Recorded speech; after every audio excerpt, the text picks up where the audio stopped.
This and this were totally boring and completely basic, so I mashed them together to create this. And I have 3 more fantastic tutorials to share with you that take 2 less than stellar items in your existing wardrobe, mash them together into something you want to wear every single day. I'm a Refashionista Sheri, and I show you how to use what you have to make what you want, so let's get making. For this hopefully quick and easy project, all you need is a long sleeve shirt that fits you comfortably and a shirt that you think coordinates well with your comfortable shirt, but has enough fabric in it to create those funky puffy sleeves.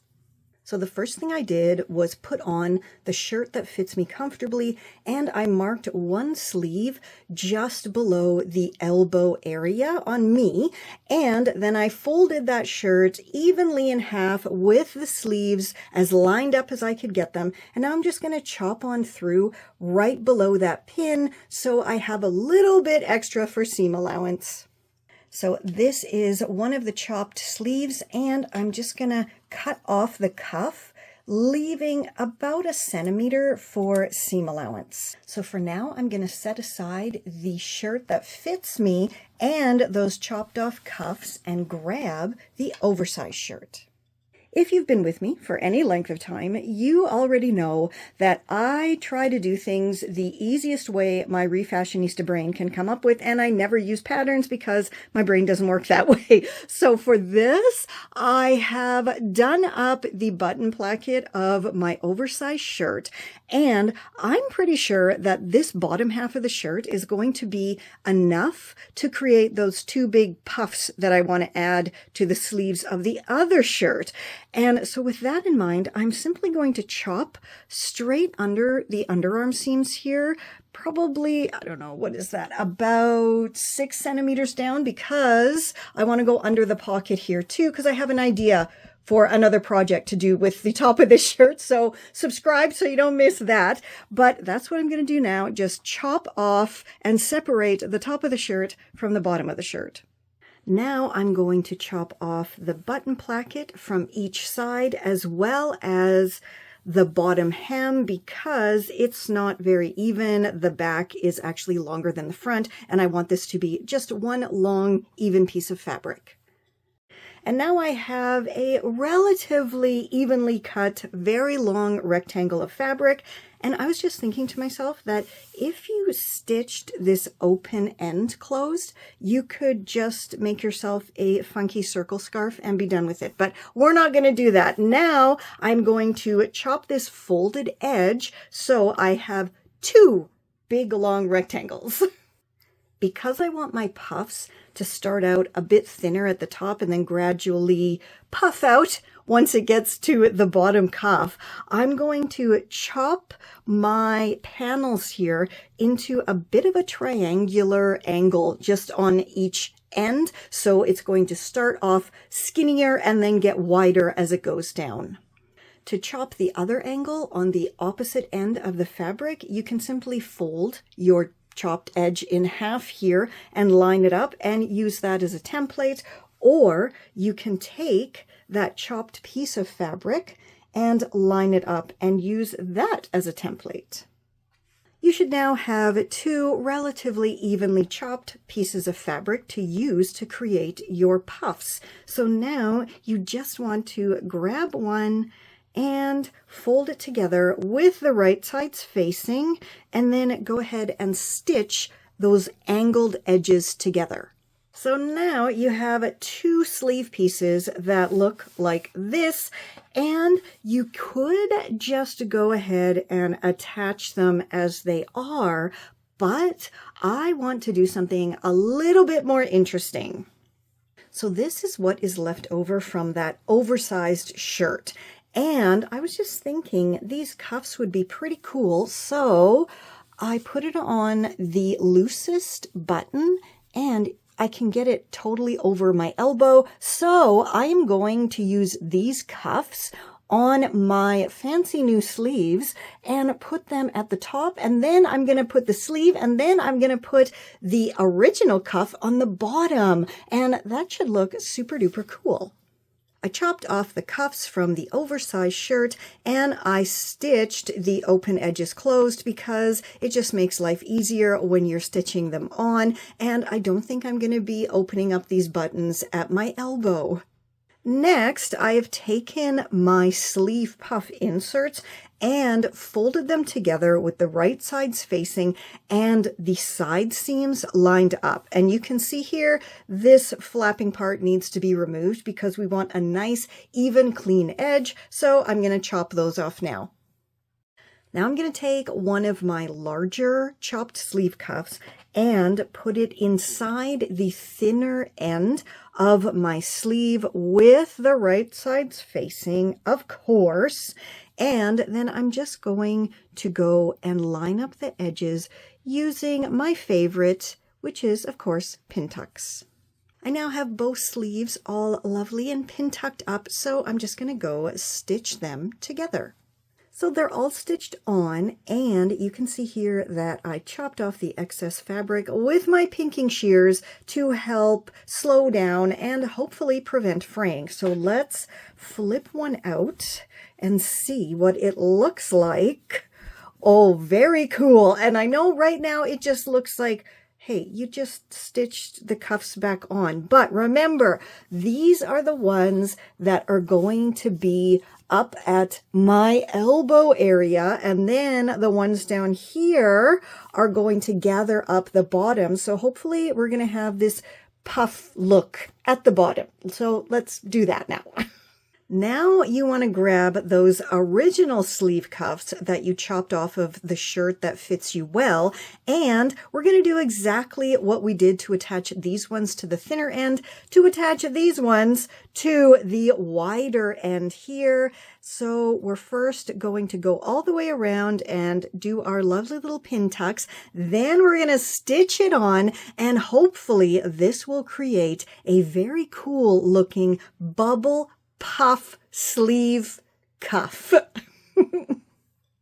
So I can already tell this looks puffy, which is what we're going for. So let's flip it right side out and check it properly.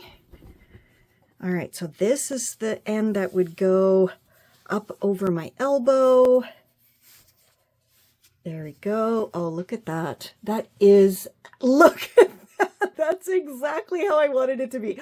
We need to go get these sleeves back on the original shirt now.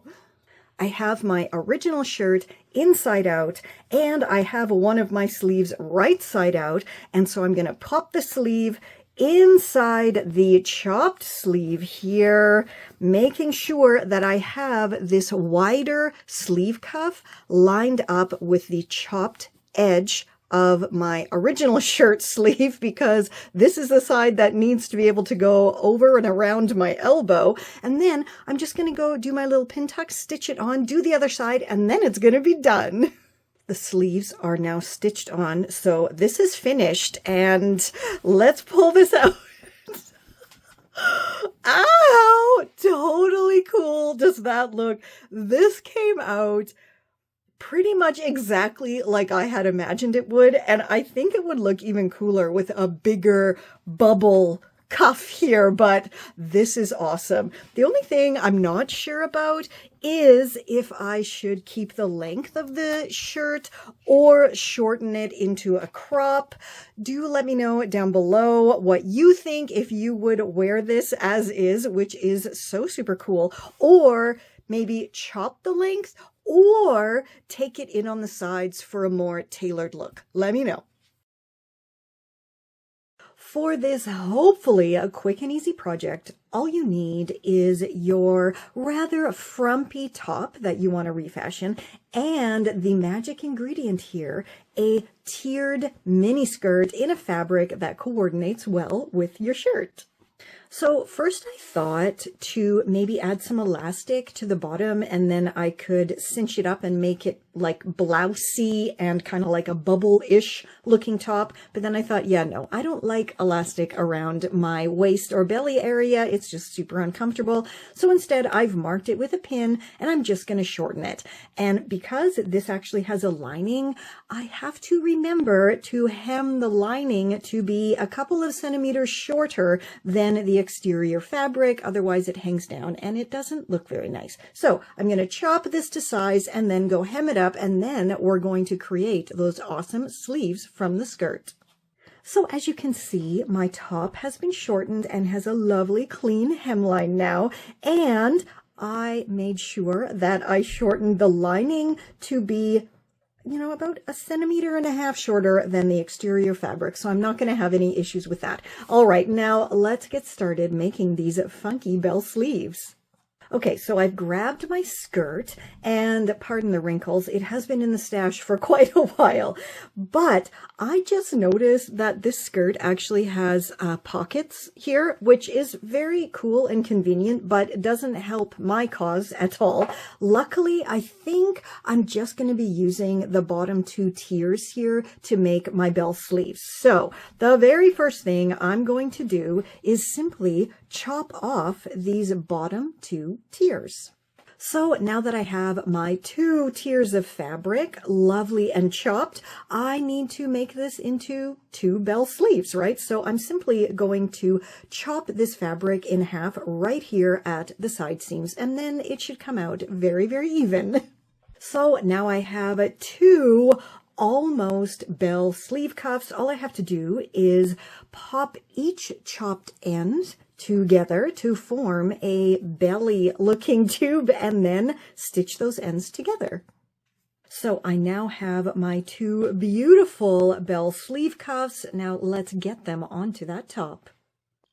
So as I mentioned before, I'm not a fan of elastics anywhere around my midsection, and especially not cutting off the circulation on my arms. So the first thing I'm going to do is see if I can easily remove this elastic, which I can't because it's actually serged right to the edge of the fabric, and that takes forever to unpick. So instead, I'm just going to carefully chop off these elastic cuffs. So I now have my sleeves exactly the length and size, shape, everything that I want them to be. The elastic is gone. So I'm going to grab one of my bell sleeve cuffs here, and I have both of my pieces right side out. And that is because I need to flip my sleeve cuff over top of my sleeve end so that they will have the right sides facing when it's all stitched together. So when that's pulled down, everything's going to look great. Perfect. Now I'm going to line up the underarm seam here of the sleeve with my seam that I created on my cuff, just so everything looks neat and tidy. And of course, I'm just going to quickly pin that in place. And as I said, my cuffs are just a little bit wider than my sleeve ends. So what do I always do? Pin tucks, of course, because they're my favorite. So I'm just going to do a couple of pin tucks here. I think that's all I'm going to need. I just eyeball it. I don't really measure or anything, just kind of as I'm going around, keep checking that things are going to work out. So I'm going to go finish up my last little pin tuck here, and then I'm going to stitch it all together, and we're going to come back and see what it looks like.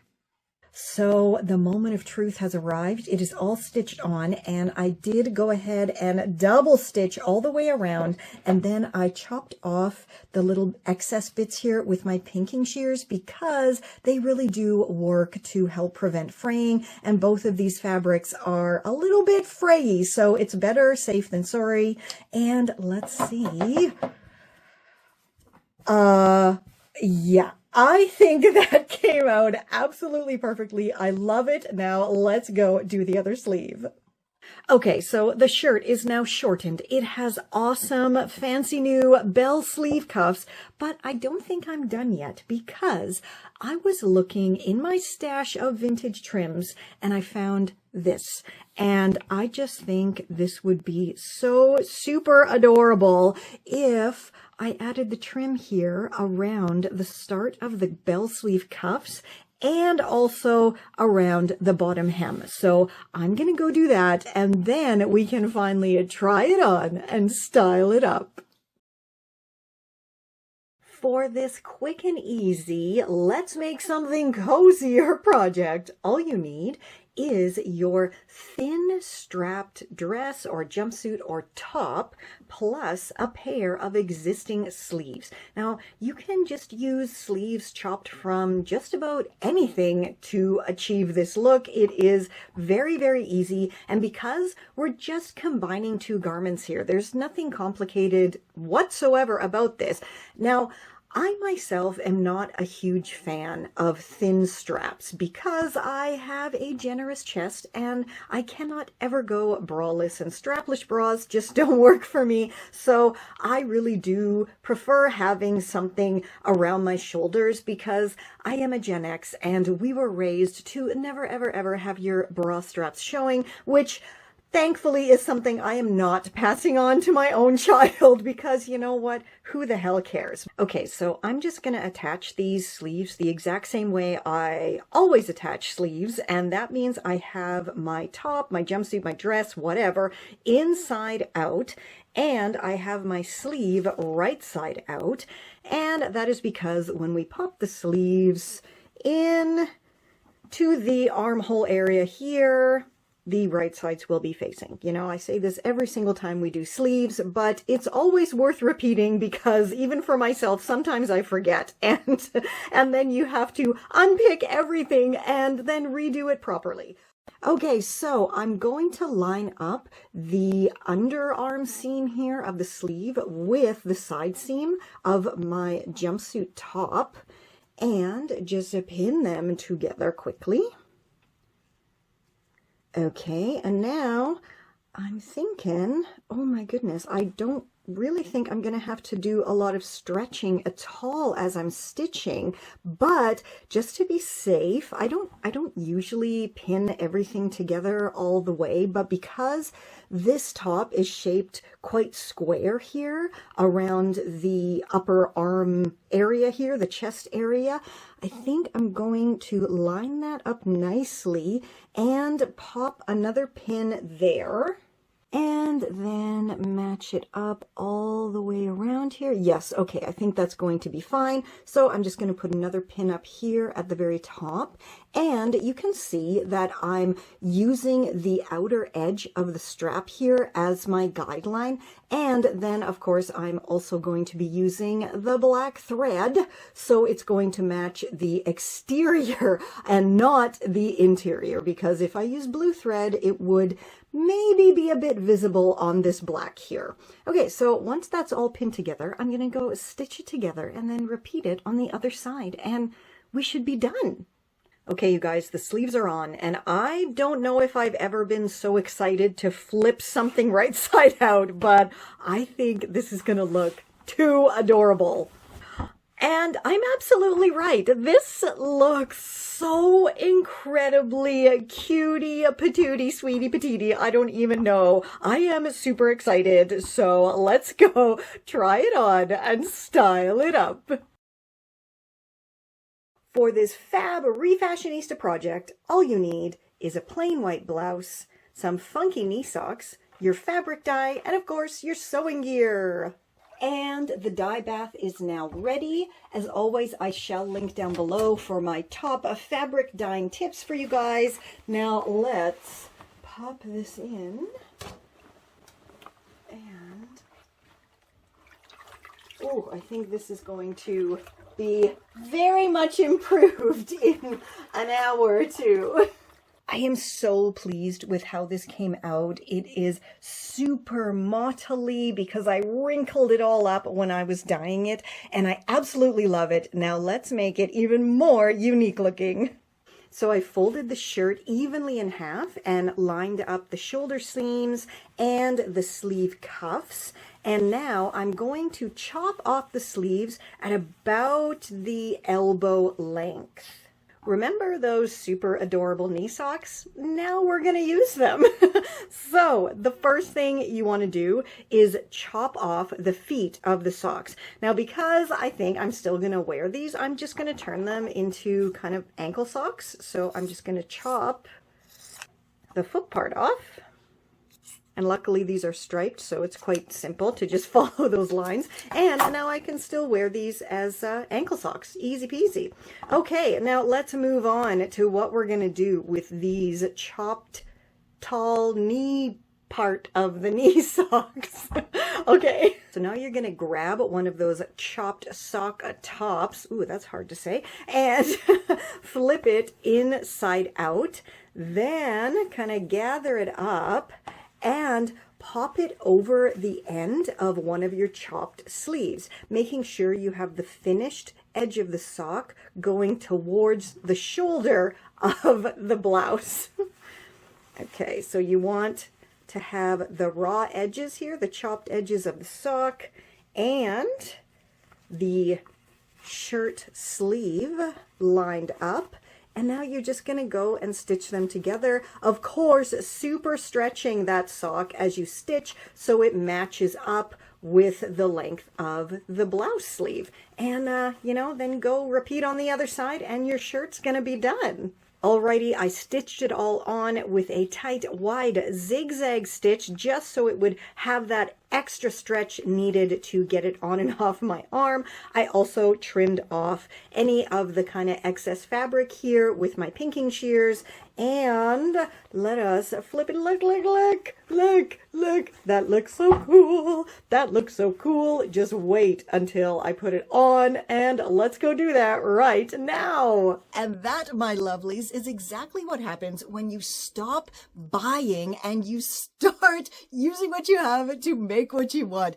You see how easy it is. And again, if I can do it, you can do it. I just showed you how. So go look in your closet, find a couple of things that you're just not feeling anymore, and put them together into something that you want to wear every single day. And if you want to go even further with this, pop on over to refashionistasherry.com and join my wardrobe revolution.